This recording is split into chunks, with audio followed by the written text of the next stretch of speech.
thing with remote stuff is they can get it done without having to run over. All right.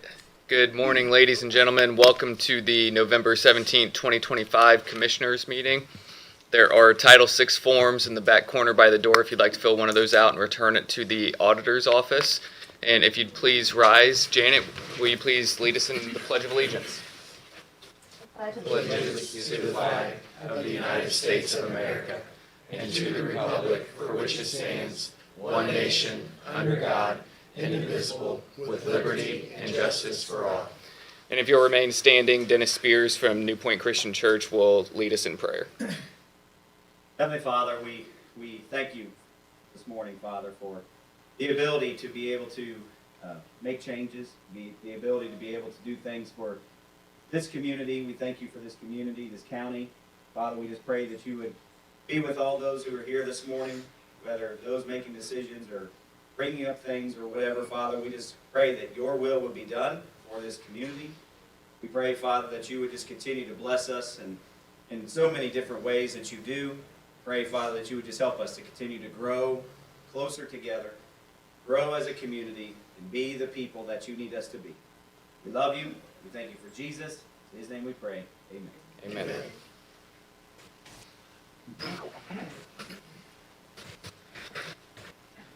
Oh, you already got out of there. Okay. Starting off with the review of the November 3rd meeting minutes. Christy, Todd pointed out under the Highway Department section, it says, was it page or pager? Pacer. And it should be Pacer. Yep. Okay. Paser. Okay. Did you guys see anything else? I did not. All right. I'd entertain a motion to approve. Make a motion to approve the November 3rd minutes. Second. Okay. All those in favor say aye. Aye. And those opposed? Motion carries. Did you guys have an opportunity to look at the claims? I didn't have anything on claims. Look good to me. Okay. I'll make a motion to approve claims. I'll second. All those in favor say aye. Aye. Aye. And those opposed?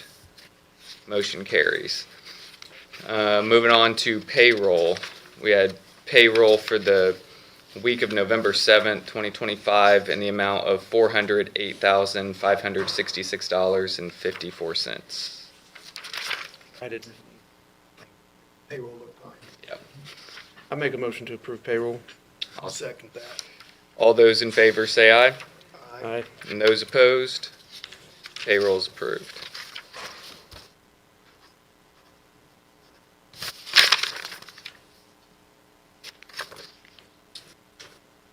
All right, Todd Houck from the Highway Department. Come on, Joe. Good morning. Morning. I can do this without falling this time. Well, since we've met last, still continue to do the maintenance items, mowing, patching, grading roads, bush hogging, bridge work on 167 in Westport. We had our second and third field trip at the Highway Department on Thursday. Was it Thursday? Anyhow, the JAG class from high school, Jessica Barker's in charge of that. She brought over a morning group of kids and an afternoon group of kids.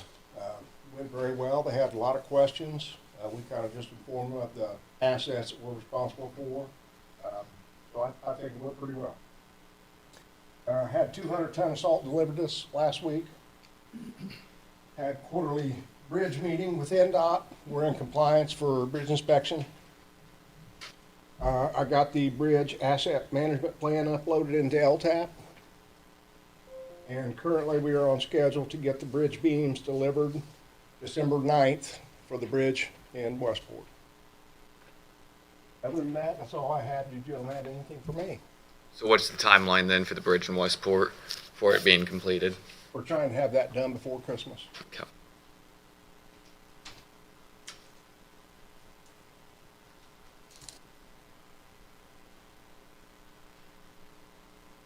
And Tim and I are still working on the pricing on that culvert in Newport. Okay. just the pricing it all out and. Yeah. Okay. I'm sure Tim has looked at this, but from the water flow rates, would we have to increase the size of the culvert Oh, there? dramatically. Okay. So it's undersized where it's at right Okay. now. Okay. All right. Very good. Yeah, just when you get that info, let me know, and then I can talk with the folks down at New Point and Yeah. see where that goes. You guys have anything? You know, that was one of the things I want to bring up was what was going on at the culvert viewpoint, but other than that, Okay.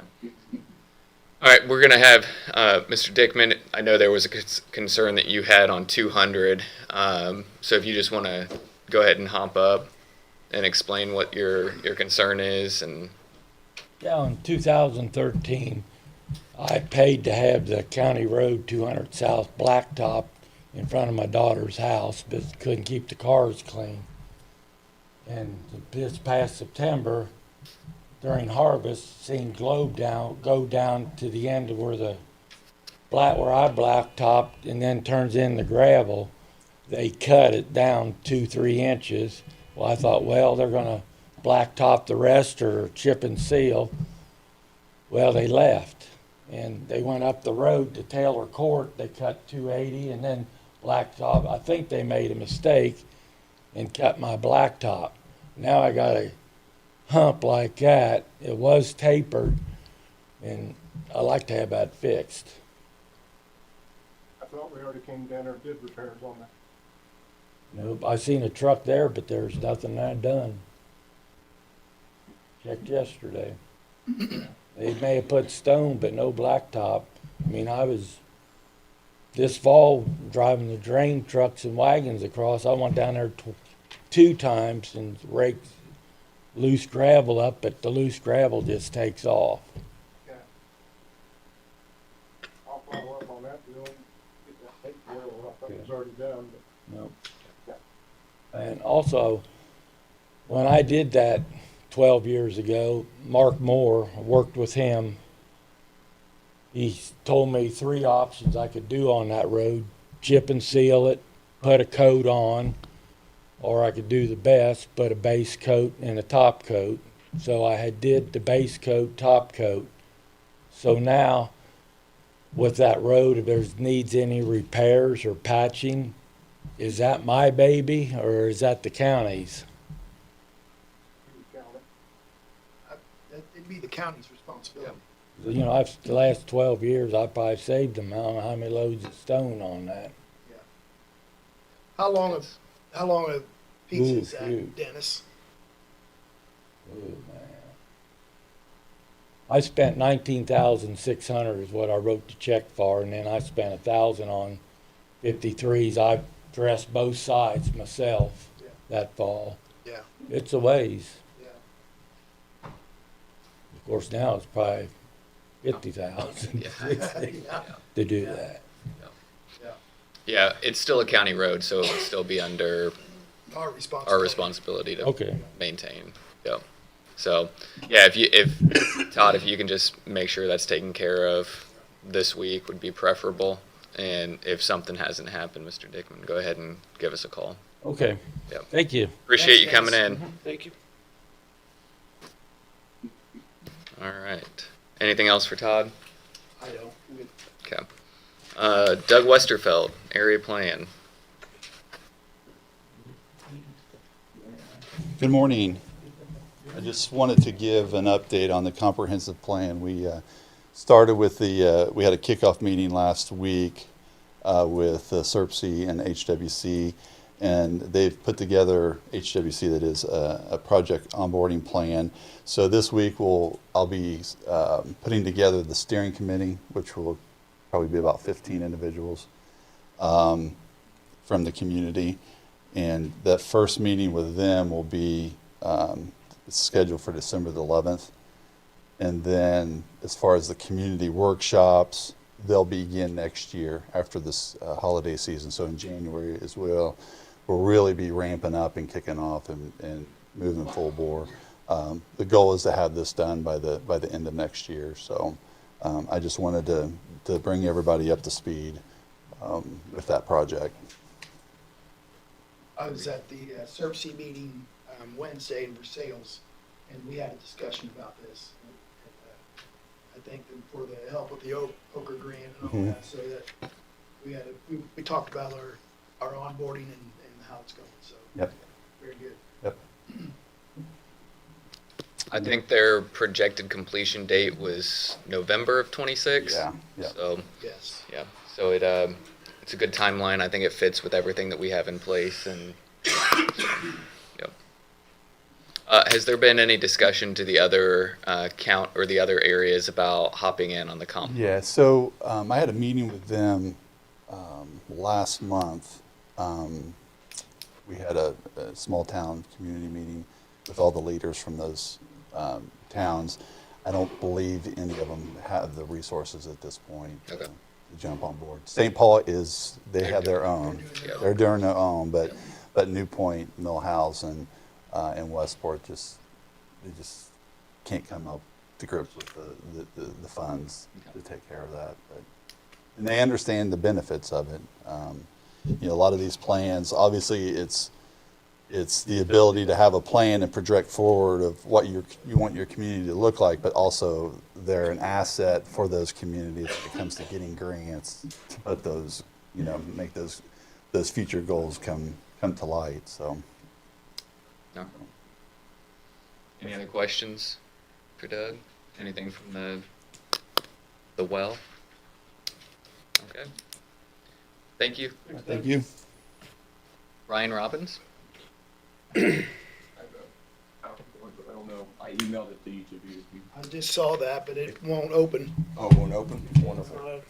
Am I able to project, or is that a hassle to get, take it going?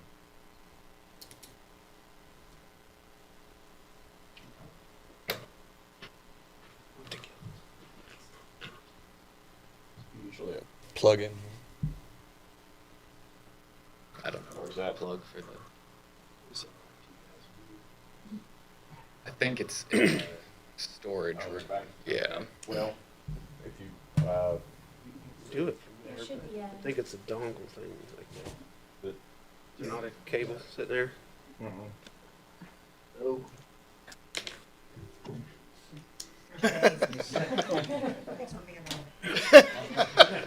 IT.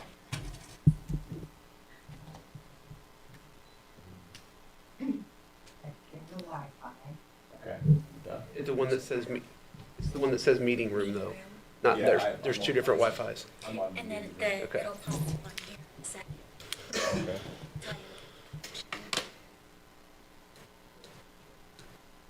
Yeah.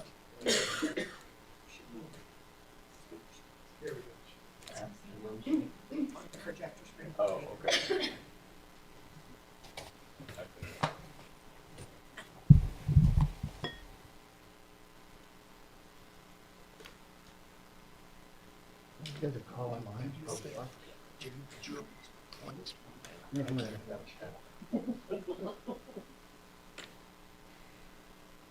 Nope. So did I type in the land number there? Okay. Apologize for this.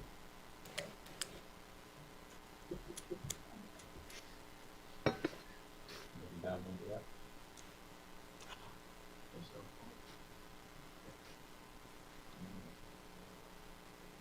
Good. It should, the link's in, It's working now. Oh, it's working. It works now. Yeah, earlier, yeah, no worries. Okay. Quick downloads.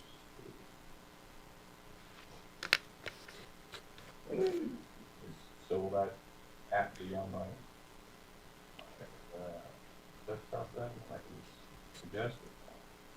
he's asking me a question. Is the app on my desktop, or how do I Just download it is downloads, okay? for your file and for the download. Okay.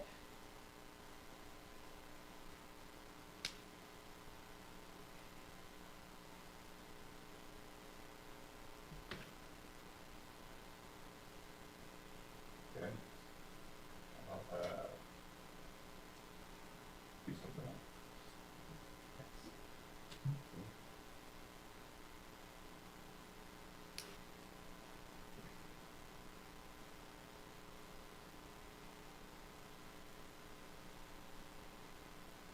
it is a trusted file.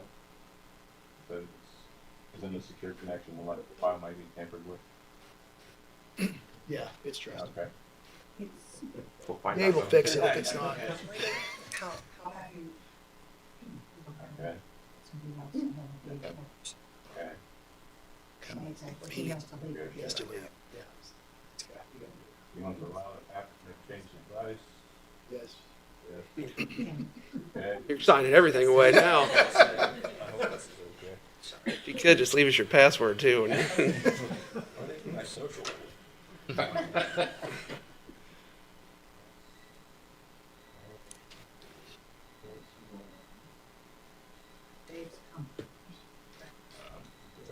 Looks like it's falling now.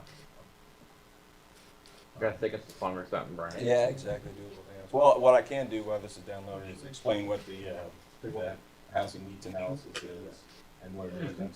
And it's all downloaded and whatnot. It's a assessment of what we have, what the current status of our housing market is, and what we have as far as infrastructure and such in the housing field.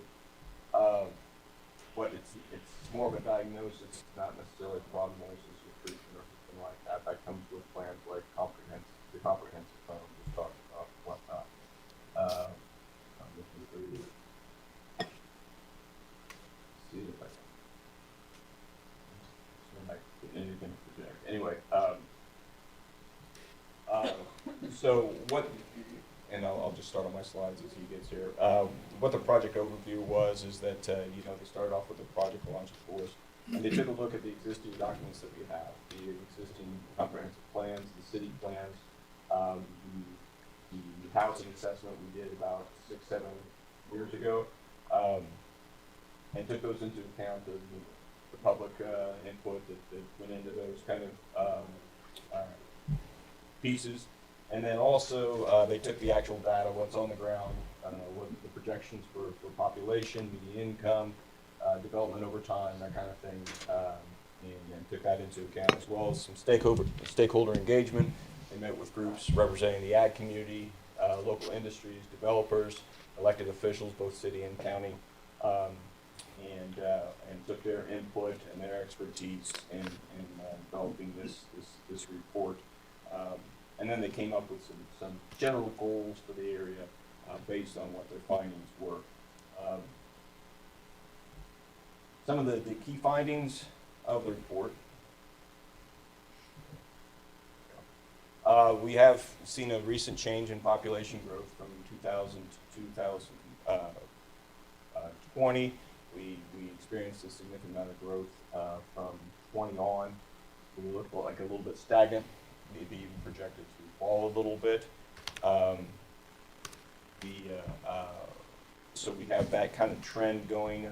Not only that, but we have a higher increase in the aging population, the 55 and up. That's our highest growth sector of the population, and these are all going to point to things that they found as far as a bit of a lack of diversity that we have and that might need to build on. By the way, it's equivalent to about 1,200 extra 55 and older folks in our community to raise. Additionally, we have high inbound commuters, people coming into or a net importer for Decatur County. We have about a net of 4,500 commuters coming into Decatur County. What that does is show that we have potential for capturing them in Decatur County if we can give them the housing that they're looking for. I know some of the larger industries, their second highest employment comes from Marion County, so they're driving on I-75, I-74 every day. The other is obviously this is something that's nationwide, it's increase in housing costs. We have the median income for Decatur County is about $73,000. Median income for Greensburg is about $63,000. I have it downloaded, but I don't know what it is. You can take the microphone too. Yeah. So anyway, It even comes out of there if you want to. If you don't want to hold the stand. I expect this kind of service moving forward.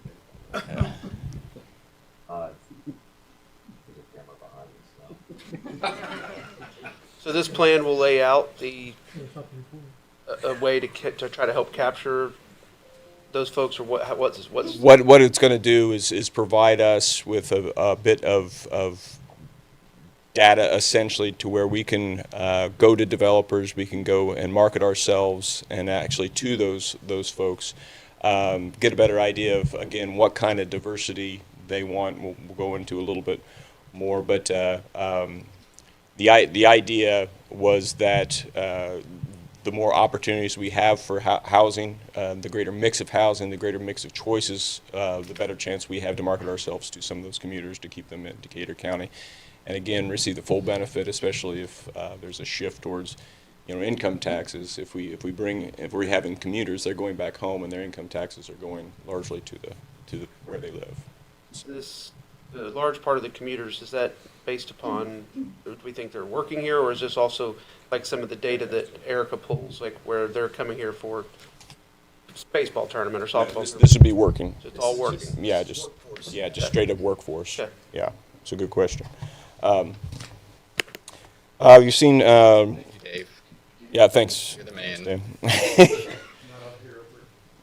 And again, national trends as far as increased housing costs, rental prices have gone up, housing values have gone up, and it's no different here in Decatur County as well. And that could be a hindrance in people actually finding what they want. Combine that with the fact of 83% of our housing stock is single family in Decatur County. We're really focused mainly on that single family. Again, not too unusual for rural places in the Midwest, but it does provide an opportunity for us to maybe branch out and try to cast a wider net for those folks that are on not only different income levels, but also looking for different kind of living situations. And we'll talk a little bit about that a little bit more. And then we have a little, going along with that, we have a little change in development patterns over the last 10 years. All the new developments really been, I think 81% has been single family housing. So we haven't really altered anything that we've done in the past. Though with that, I'll say they did find a severe drop in vacancy rates, which also contributes to the high prices that you can receive. Again, more focus on diversity of housing can kind of open up that market a little bit more. So we'll go down to the stakeholder engagement, the key findings. When they did speak to the various groups, stakeholder. Okay, everybody liked the small town feel, the security of everything, the safety of Decatur County and Greensburg and St. Paul and Westport and New Point. But they also like the amenities, and they want more amenities, parks, walking trails, that sort of thing. We have strong school systems and what have you, but they said they feel that some people do leave the community because of the lack of amenities, so we need to continue to develop those. And in those amenities, they put in, certain shops, individual shops like coffee shops and those kind of things too. Those are considered, quality of life investment and infrastructure. They wanted to address blighted properties, which I believe the county has been doing, are attempting to do. We're focusing on some of those areas that have blighted properties because those properties can bring down the property values. They said one of the issues is even though those properties are blighted, owners often still keep the rents high, leading to vacancy, which obviously doesn't do anything for the buildings. And the property value, if you were going to buy them or anything, were also inflated too. So we have a bit of an issue there. Many rental units are in poor condition, and landlords lack the incentives to invest in them. So that's something that I think the county's been zeroed in on, as well as the town of Westport, and I think that can be looking from even from a regional standpoint from the Ready team, that I guess it's an issue that permeates this kind of region, so we want to address that as well. We want to encourage development. One of the things that was cited was, the development process in the county and the cities are pretty straightforward, fairly clear. But they did say, and this is, again, there's been some changes just in the process of doing this study. There was in the past some lack of consistent code enforcement. And that creates not only frustration with the developer, but also, it can be costly to the developer. So they encourage not only to be as clear as possible, but to be kind of regimented in how the process is done in both the county and city as much as possible. They said that would be an advantage. There's infrastructure constraints, particularly in St. Paul and New Point with water and wastewater, and those are things that need to be addressed if we're going to help those areas grow. And then the general, kind of high cost of land, materials, labor, which again is kind of nationwide, not just unique to Decatur County. The fourth one is the integrate housing and quality of life development.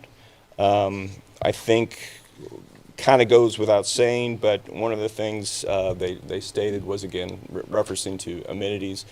When we do plan these amenities or we plan new housing projects, make sure they're connected to some of the amenities that make Decatur County and Greensburg and Westport and New Point, St. Paul all special.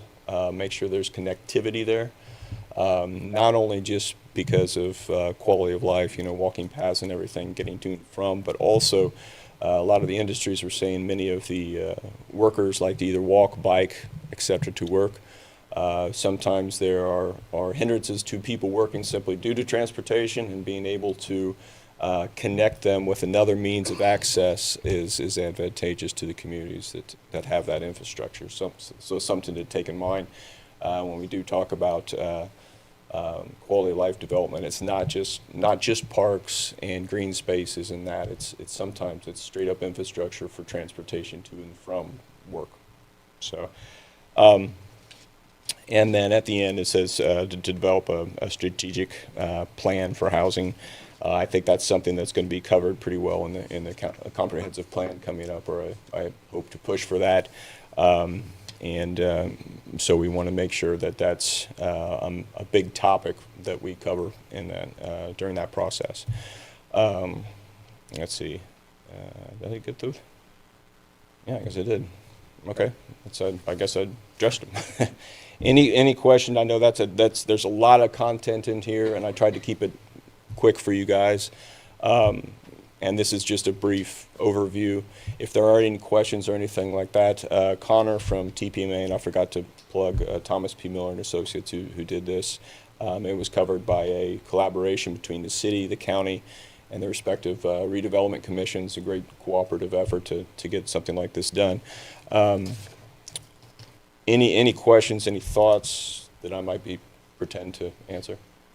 When you talk about housing, we talk about single-family homes. Are you referring to mostly apartment?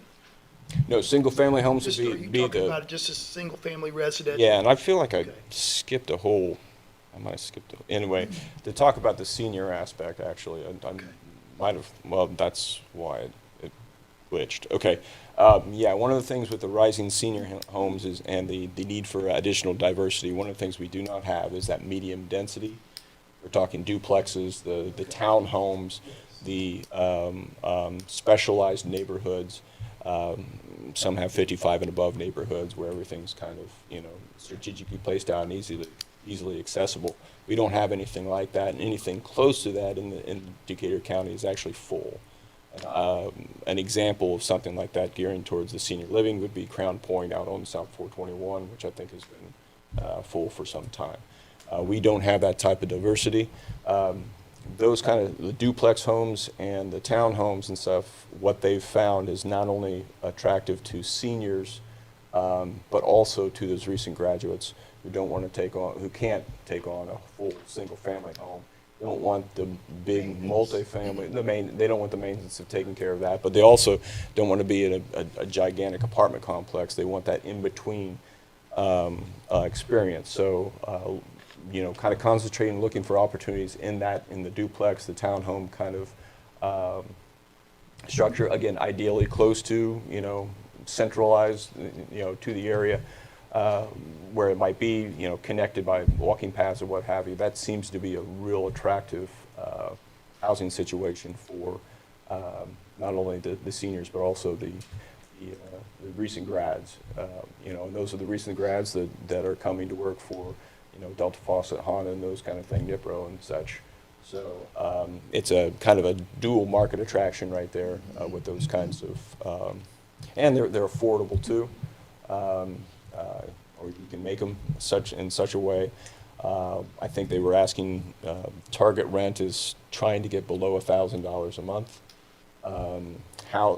For single family housing, they suggested, I believe, in between 180 and 350. That housing market there, which is a pretty wide market if you think about it, but that's what we're kind of lacking. But to just and don't shun multi-family housing or anything. We need that mix as well. With that kind of wide net, shall we say? I think they feel that they can attract not only employees for our local industry, but also that younger group, even younger entrepreneurs, again, who really don't have the financial backing to put a down payment on a single-family house or anything like that, but something in between. We might be able to attract some more of those.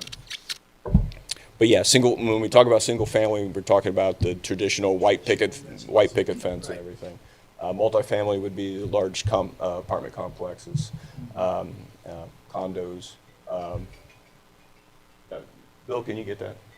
No, thanks. Yeah. Just throw it on the floor. Sorry. Find it first. Yeah. I apologize in advance.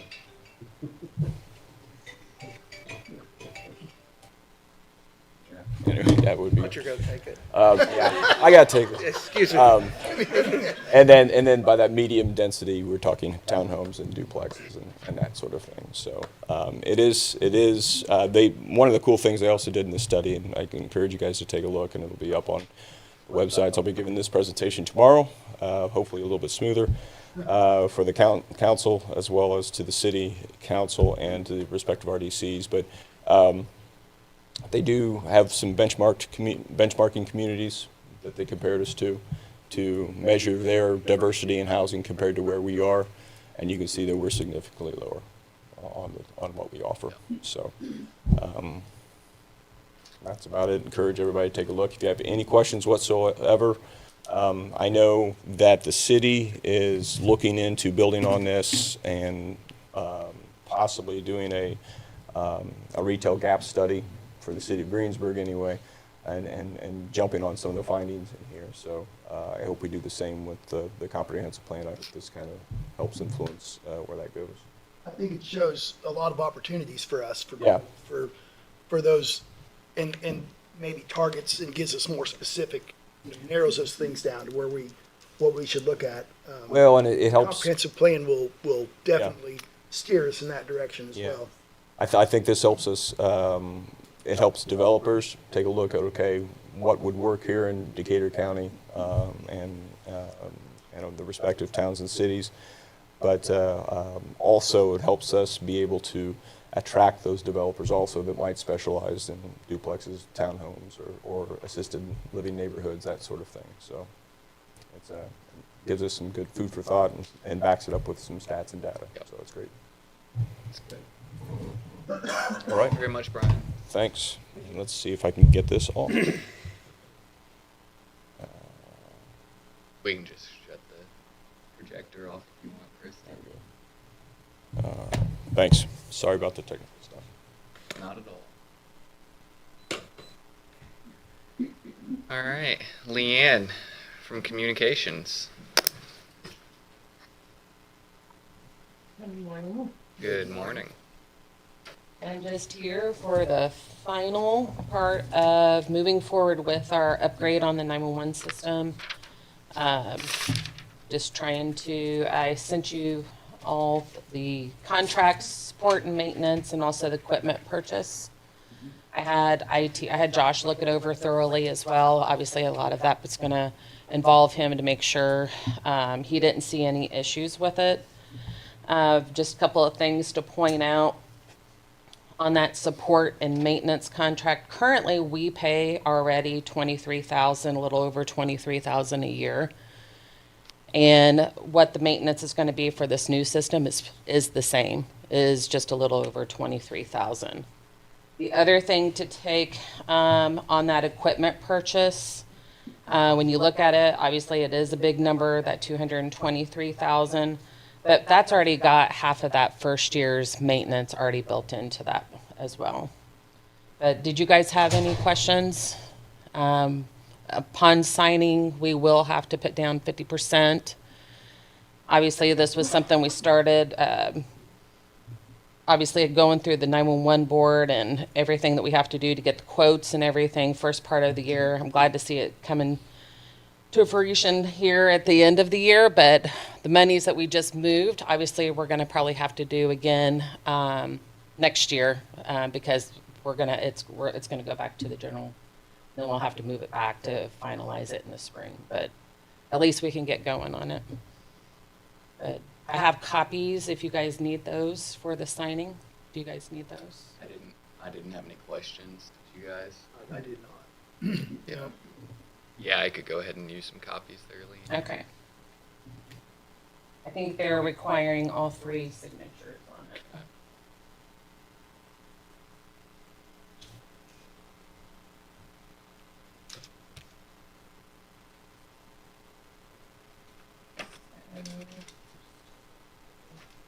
This is the equipment. This is for support and maintenance. Okay. I've also got another copy if you need, if you want to keep an original as well. A copy's fine, isn't it, Christy? Yes. Yeah, so I'll give them to her And to then get a she'll give copy. you the originals back. Yep. All right, I appreciate it, thank you. All right, first with the equipment purchase and sale agreement, do we have a motion? I'll make a motion to accept the purchase and sale agreement. And that was the one that was for the total of $223,163.23. All those in favor say aye. Aye. And those opposed, motion carries.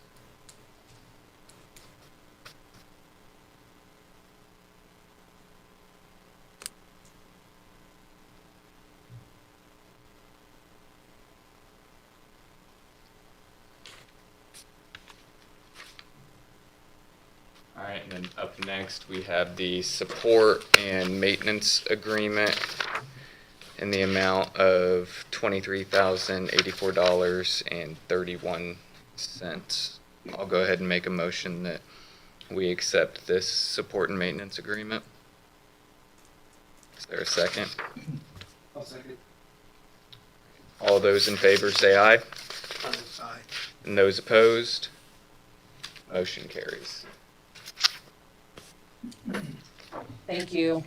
Thank you, You're Leanne. welcome.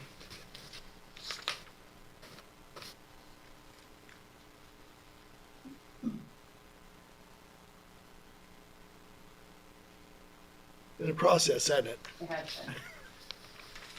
Well, at least I believe it's it's in coming to an end.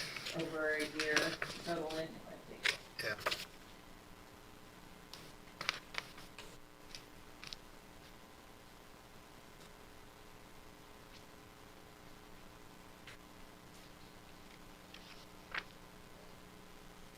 All right, next on the agenda is the opening of the bids. It's not 9 o'clock yet, so we'll come back to that. We have the RDC annual spending plan for 2026. Don? Morning, Don.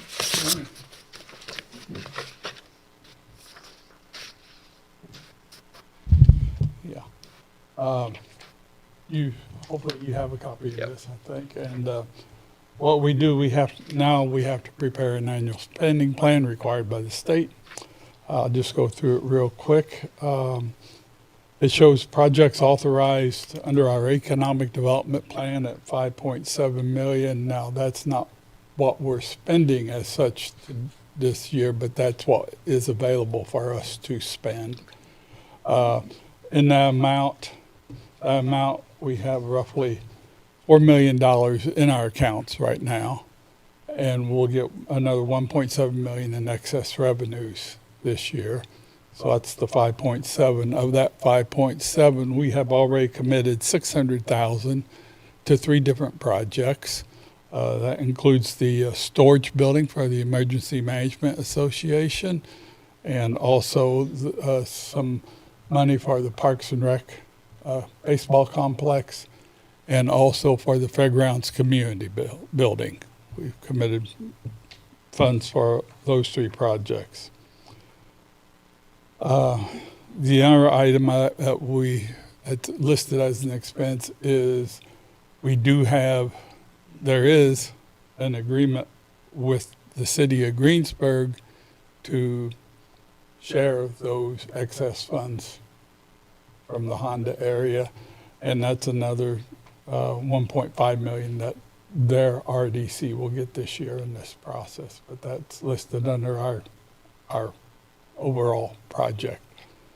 And the last item is debt bond service on the bonds that were issued back in 2006 to cover all the infrastructure things, and that's another $2.1 million this year, bond payment.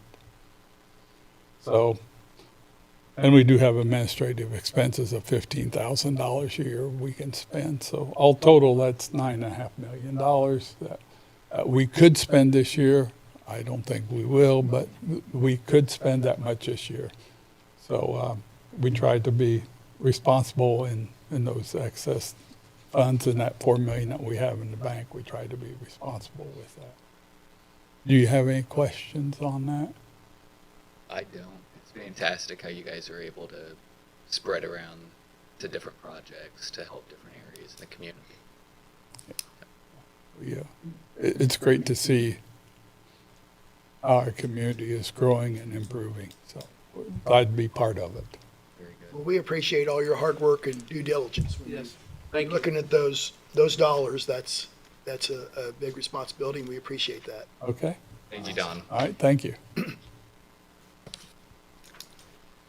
Okay, next we have the commercial vehicle excise tax. There was some change from the legislation at the state for where the funds need to be dispersed or where exactly they need to be deposited at. The information that we received from Christy was that it can either go into county general, continue as before, we go to a different location. If it goes into the general fund, there doesn't have to be any other type of formal action, but if we change it, we need to have some kind of ordinance in place or a resolution to make that official. Before, it had been distributed between county general, reassessment, Cume Bridge, the health department, Parks and Rec, and Cume Cap.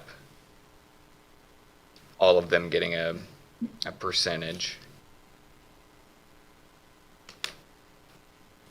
I make a recommendation just to put it in general fund. That's where I'm at too. As well. Yeah, I'm in the same area.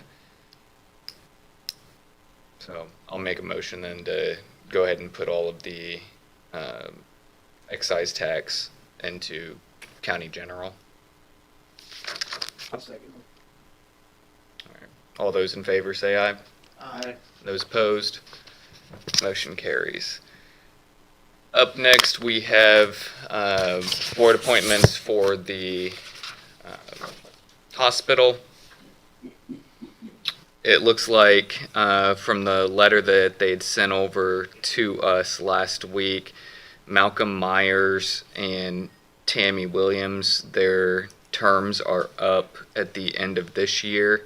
Their recommendation is that we vote to reappoint both of them onto, or back onto the hospital board. Any discussion starting with those two reappointments? I think those are two good candidates that can stay on and do a good job. Okay. I'll make a motion then that we reappoint both Malcolm Myers and Tammy Williams. I'll second that. All those in favor say aye. Uh, And those opposed, motion carries. And then there was a vacancy, and their recommendation is to fill that vacancy with Andrew Stewart. His term would be January 1, 2026 until January 1, 2029. Any discussion? No, I don't have any discussion concerning Andrew. All right, I'll make a motion to go ahead and appoint Andrew to the hospital board. I'll second that. All those in favor say aye. Aye. And those opposed, motion carries. For the fairgrounds project, I'd like to have a discussion about how exactly we're going to get all the tables and chairs up on the mezzanine. We need some kind of forklift or telehandler to be able to lift the racks of tables from the event space to get them up out of the way. And so I want to know from you guys, I know some of the discussions have been that we want to make sure that we avoid tires that can leave marks on the concrete. What else do you guys want to see? It's a 12-foot lift from the floor of the event space to the mezzanine. I don't have an exact figure on how much the racks will weigh with the tables and the chairs, but we need to make sure that we have a high enough lift capacity, not just in height, but also weight rating, to be able to lift them up there. I also want something that we can use around the fairgrounds, and if we need it, other areas for the county.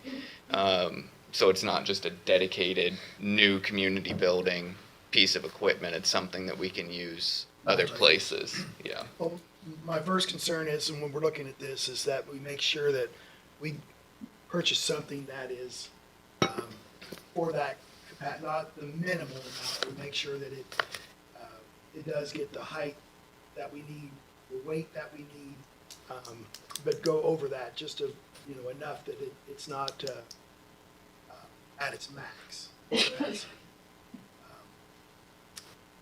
And I like the idea of a forklift in there because of the maneuverability and not marring and or marking the floor with the tires. You can get those non-skid rubber tires on a forklift to be able to do that.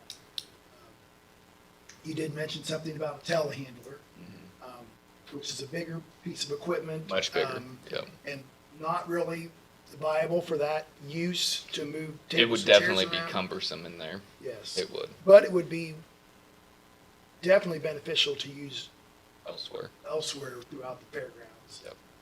when needed. So, I mean, we're talking two pieces of equipment, because I think if we use, the forklift would almost stay in the community building and or moved out of there when not needed there. I don't know about using that. They're two different types of equipment. They are.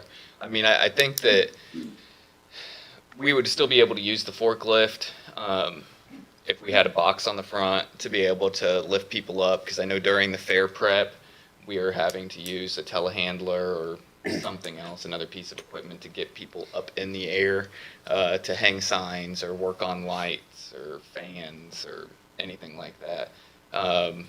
So it's definitely a piece of equipment that we need out there. We're relying on either a local business donating that, or we're having to go out and rent a piece of equipment. And with this new building, we can't rent a piece of equipment every time we need to get the tables and chairs up and down. I think that the telehandler overall is more useful at the fairgrounds, but I am concerned about the floors. Moving that big piece of equipment, on the floors, because I mean, we want this place to remain nice, and I don't want to see tread marks all over the floor. It's nice too, if we go with a forklift inside the building, we can use propane instead of using, having Yep. diesel fumes Yes. in there. Yeah, That's true. and That's true, I didn't think about that. I've looked and I can't find, I'm guessing there's probably a reason that I can't find it, but I can't find non-marking telehandler tires. Just too heavy. It's just too big of a piece of equipment, and that's not what it's designed for. Have So you considered a floor cover like they have? that's one more thing that we'd have to roll in and roll out. Yeah. Because when you have the tables and chairs out already, you wouldn't be able to have the Floor cover. cover there. Yeah. Would it be comparable or cheaper to put in some type of a lift? Yeah, we talked about it. From my non-engineering background here, the concern with the lift is stability getting up and down. If you're going from a ceiling mounted lift, we talked about a floor lift, and that was getting pricey, I think was the consideration there, to actually have basically like a floor jack. So that wasn't, at the end of the day, I don't think that was going to be feasible for what we were looking for.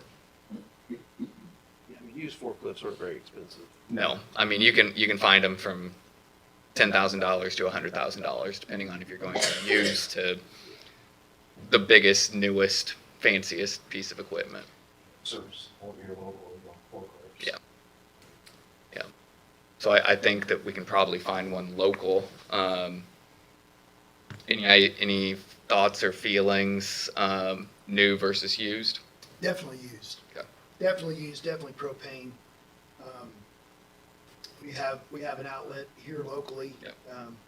That we can purchase it from, so I think that's the direction I would go. Okay. I don't think we need a brand new one. Yeah. Okay. All right. I'll try to get some numbers pulled together, and hopefully we can get a move on that before the end of this year. We are still not at 9 o'clock, so let's just do our around the room discussion. Dawn. Good morning.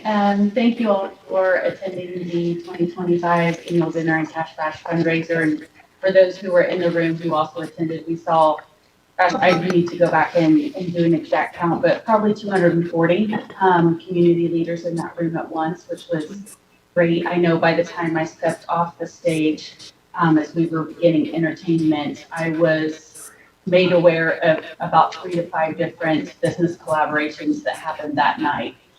So that is really, really great to see and to hear about. We do have Leaders and Loggers tomorrow night again here at the TAP, here on the north side from 4 to 6. We're going to be talking about fire safety with Surf Pro, Madison, Lawrenceburg, and Versailles. So I think that's a very timely topic, considering the holiday season that we're getting ready to enter. And then watch our social media for more. We've also got, obviously, Small Business Saturday coming up, and some different events in December as well. So we've got some big ideas that actually relate very timely to what Brian was talking about in the housing study for 2026. So we're looking forward to some new programming for next year. So we're excited to continue what we're doing. Thank you, Don. Yeah. It was a great event. Thank you. Leanne, anything else? 911? We've got 3 in training, Okay. and because we've got 3 in training, I did extend an offer to complete our staff roster, but I'm gonna have them start in January. Okay. Not to overload our trainers. This past weekend was Santa's Heroes. I had a couple of dispatchers involved in that, which was exciting to be around the kids. And yeah, we're excited for the upgrade of the 911, and you're in. Awesome. Very good. Thank you. Abby, what about court services? We're good. No update? Everything's running along, humming along like fine-tuned. Everything's coming along. We were told that community correction, DOC is looking to still cut community corrections budget overall by $5 million next year. So Matt and I were told that, and we have a community corrections meeting this week with all the directors in the state. So hopefully we'll know more, but that's what DOT has told us. So look forward to that. They're closing prisons, releasing people quicker, and cutting local community corrections budgets. It's a great plan. All right, Ken, how are things over at the Veterans Office? They're going great. Just a couple things going on tomorrow. I'll be heading down to Indiana Veterans Memorial Cemetery. We had a veteran that passed here locally that had no family, so we're heading down there for his funeral tomorrow morning. Say our last respects to that veteran. And then just a couple of great events that we had last week. Veterans Day parade was awesome, but then Veterans Day, the foundation invited me over. They give away gift cards every year to the veterans who come in and invited me over there. So I was over there the whole day of Veterans Day there in her office, and we passed out, I think we saw 80 something veterans that came through and had a chance to talk to them and hand out business cards. And I would say 50% or more have never even been to a VSO to work on compensations. So great event. Next year, we're actually going to plan that event over in my office because it's a bigger office where hopefully we'll be able to have more veterans come out and sit around and swap stories because it was a great time to sit around with those veterans.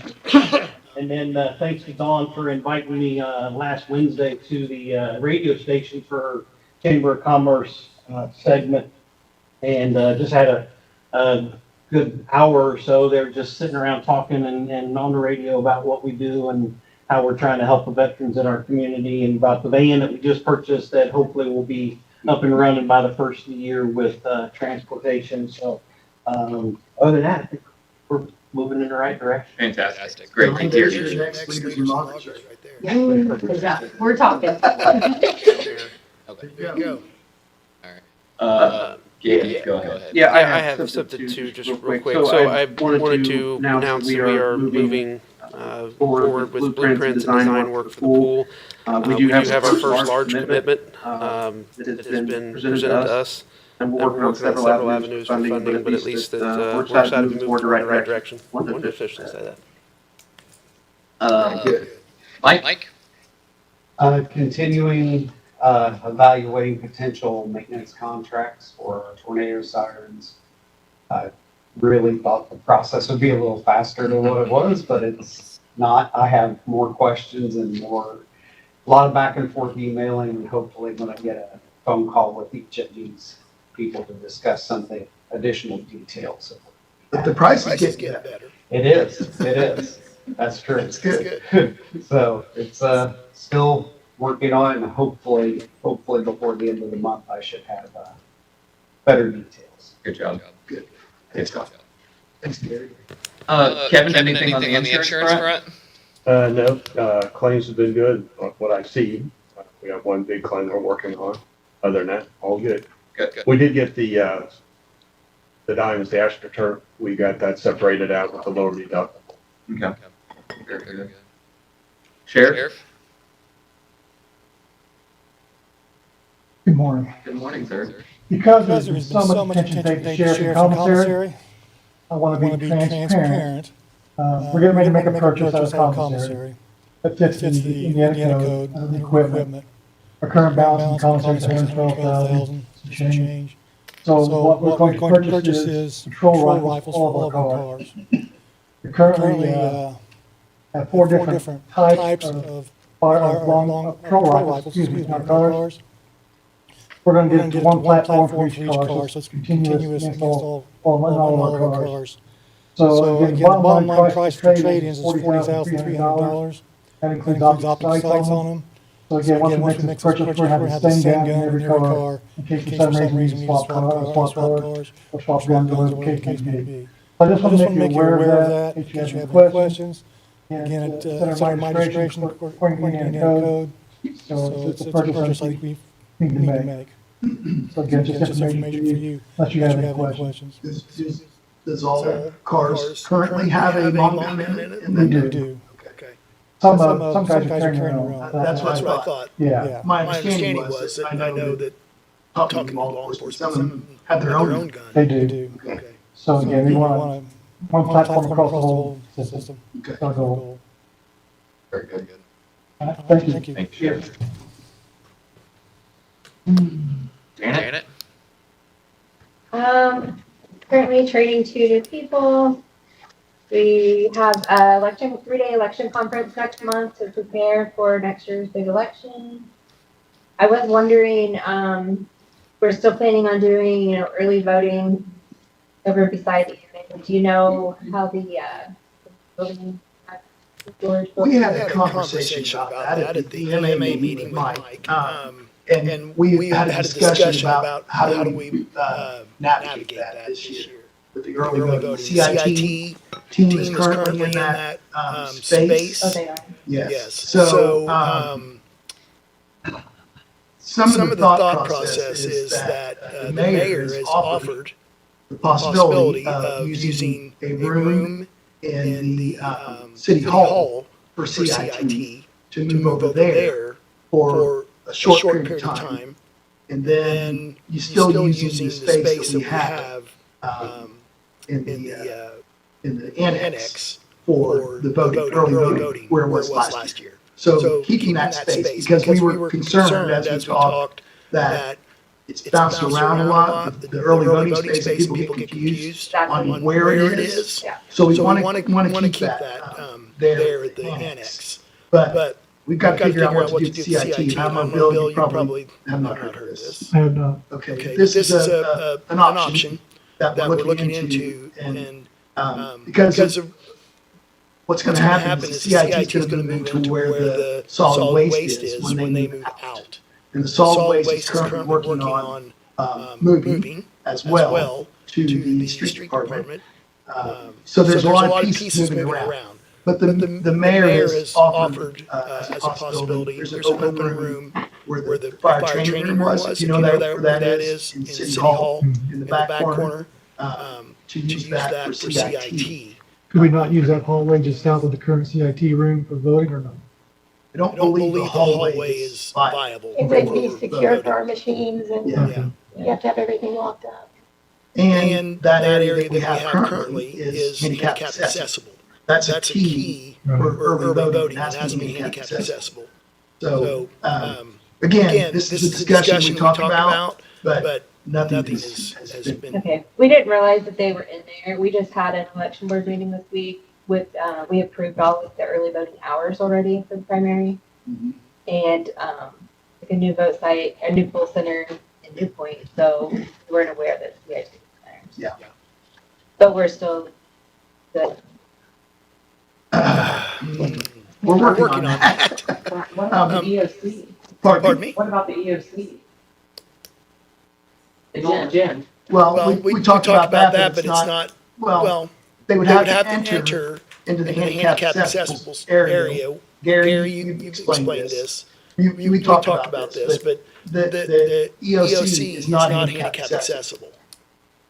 So they have to come through, is that correct? What we were talking about was having come into the door that we had put in for handicap accessible. They come down the hallway, go into the gym. We would use some type of dividers to divide off half the gym so that they could still use the front part for meetings and the back part would be for early voting. Then when they went out the back door, there is a ramp from that cement to the parking lot again. Is that gonna be secure if they're having meetings on either side? we can't do that. They have to be locked up. We need a room. Okay, I didn't know that. Yeah, That's no, fine. that's why I was just like saying, It was just just to a make sure thought. you understood. No matter what, it has to be. Your voting machines have to be locked up. In a room that's locked. Right, Yeah. right. I mean at night. Yeah. Yes. Okay. But we could, When there's we're CIT, CIT, so have half that room, right? I mean, there's some, we can, I'm sure we can figure that out. Why this, need that. I think we'll be able to have Yeah, that. yeah. We'll figure out a way to. I mean, as soon as possible, if we have to switch something, we need to get that information out. Yeah, It shouldn't be that hard to navigate, to clear this room out, to make it available. How long How a long a time period do you guys have early voting there? Starts April 9th. Right. It's, 1 month, right? Isn't it about 30 days? Is that right, Patricia? Right around, yeah. Then there's a couple Saturdays that we have to be there. Yeah. up until the day before election. Right. Yeah, we've got to get on that. Yeah. So fire station a viable option? Well, we were trying to keep from moving it around, just because of the, I know people go into City Hall, they're like, we're an early vote. No, we're not early voting. And it's been confusing because it's been moved. Westbrook Warehouse and all, like, People come here a lot to do early voting. So that's what we're trying to do is keep it one spot. That's what we were trying to do as well. Yeah. And we did pay for that handicap door at the annex. We paid for that for election. Right. We'll work on that and see if we can get all parties in agreement so we can keep it there. So, Sheriff, want to investigate the location of the city to see if that will provide what your CIT folks need for a month. Well, go ahead. I'm so sorry. There's only one person in the recycle office, correct? Correct. It'd be easier to move that one person rather than or move that person out and give us that front room now. It's an option. There's not that much stuff in there that she has anyway. She's gonna spend a lot of her time over there at the new building come. Yeah, in the year. That was the thought, is that transition's gonna happen, soon. Right. With the I mean, it's not, construction won't be completed by election. At least that way CIT's not moving twice. That was, I understand what you're saying. Because the new solid waste building won't be complete by this time. Plans are going to be approved, I think, soon for that, but I think that's really doable. how many machines are you guys using? That'll fit in there.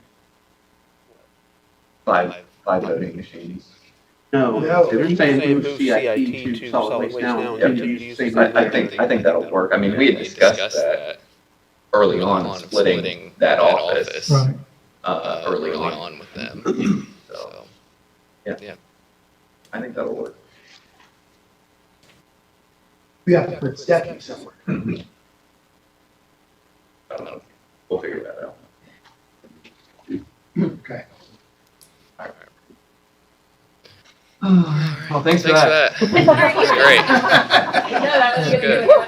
great. Very good. I'm glad you brought that up, because we did have that discussion at the EMA meeting. What's Gary and Mike are like, okay, what do we do with early voting? So, yeah. Okay, thank you. Doug, anything else? Okay. Chris, anything from? Outdoor facilities are getting winterized. Cold weather coming up, but other than that, we're going through some website redesign to get launched next year. But All right. that's really it. Very good. All right. Done with our. I've got one update. Okay. I have talked to NDOT about the CCMG grant. Mm-hmm. $258 million was submitted. Okay. Okay. We're only awarding first time grant. Okay. So I don't know. I think there's a lot of I's and T's that are crossed in each application. But I don't know how Kathy's going to make her mind up who she's going to award. So I think this year's, it could go either way for Decatur County. But that's an update that I got. All right. Well, Todd, how much did you say that was? They're actually going to approve? They approved the first $100 million. And there was $258 million that was submitted in applications. Okay. All right, so the bids for the general reassessment of real property for the assessor's office, we have three separate bids, Tyler Technologies, Ad Valorem Solutions, and Vision Government Solutions. First one I have up here is Vision Government Solutions. Sealed quite nicely.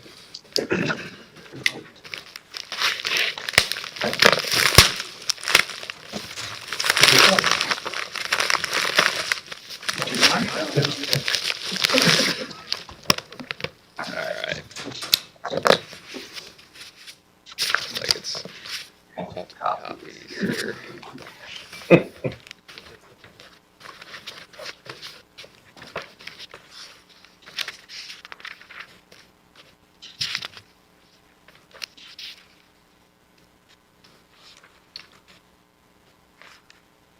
Their offer, it looks like, is $509,540. That's what it looks like. 509, 540. Who's the vendor again? This was Vision Government Solutions.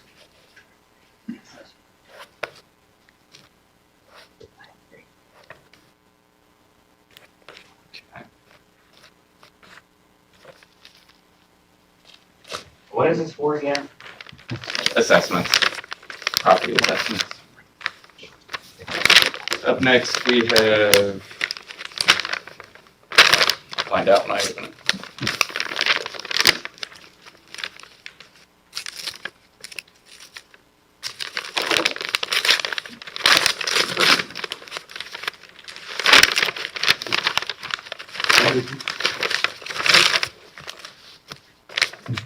This one is from Ad Valorem.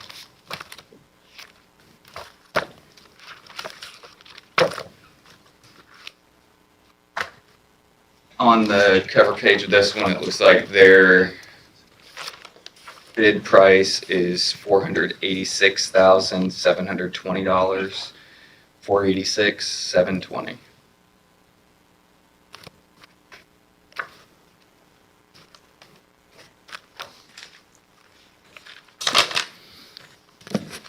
And then last one here is Tyler Technologies. Yes, TYLER.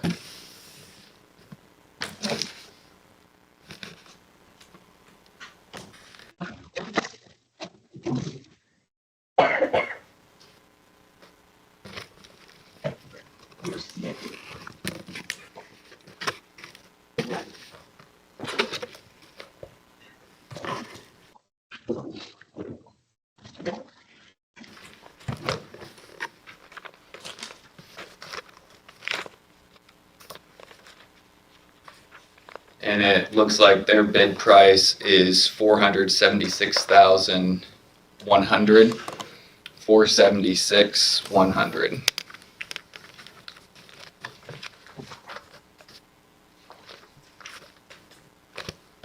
Doreen, who has the current contract? Ad Valorem Solutions. Okay. You happy with them? Yeah. You do a very good job for our county. Well, we'll have to take a look at these, get you a copy of, there's 4 binders for each. So we can take a look at them, and It's got a lot to go through. there's a lot there, yep. Yeah. And then we can make a decision at our next meeting.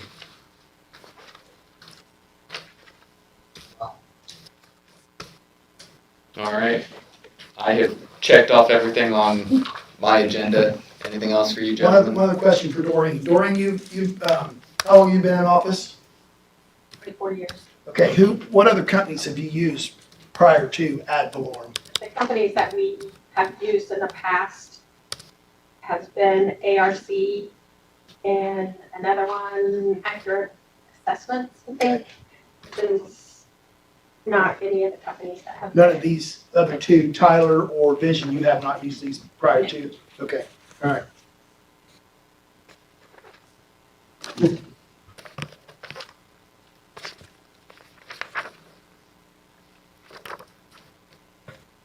Ad Valorem? Ad. AD. VALOREM, Ad Valorem.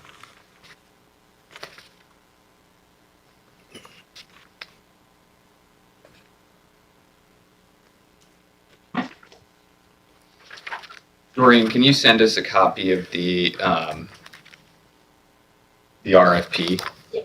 So that way we can make sure that we have compliance with the different proposals that we have here. All right, thank you very much. Anything else for you guys? Anything else for the good of the order? I do not. All right, I'd entertain a motion to recess then. So moved. We are recessed. Have a great rest of your week, folks.